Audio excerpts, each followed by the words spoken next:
जय जगन्नाथ नमस्कार आपण मानकु आम स्टोरी टीवी को वेलकम। हेलो फ्रेंड्स, आसिला एक बड़ खुशी खबर।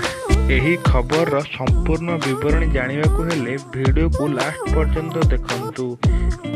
वीडियो देखिबा पूर्व जदि आपण माने आम चैनल टी को सब्सक्राइब करनांती एबे सब्सक्राइब कर दियंतु एवं पाखरे थिबा बेल आइकन को दबाई दियंतु। सर्वप्रथम आम वीडियो आपण मान पाखरे पहुंची परिबो।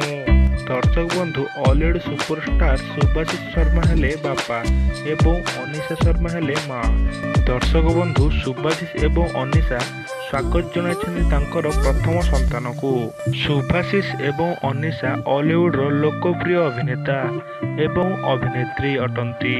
18 मार्च 2016 मसीह शूटिंग सेट रु भल पाई विवाह बंधन रे बांधी होइतिले सुभाषिष एवं अनिशा। अनिशा विवाह पर हॉलीवुड इंडस्ट्री रु दूरे जाइतिबा बेले सुभाषिष को आपण माने सीरियल रे अभिनय करिवार मध्ये देखुथिबे। सुभाषिष एवं अनिशा तांको मैरिज लाइफ रे बहुत खुशी रे थिबा बेले आज एक कन्या संतानर बापा एवं माँ होइछन्ति सुभाषिष एवं अनिशा।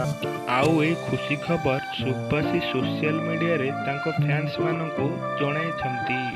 जदि ए वीडियोटी आपण मानकु भल लागिला ताहाले हम चैनल टी को लाइक शेयर सब्सक्राइब करबा को भूलंतु नाही। रहउची जय जगन्नाथ।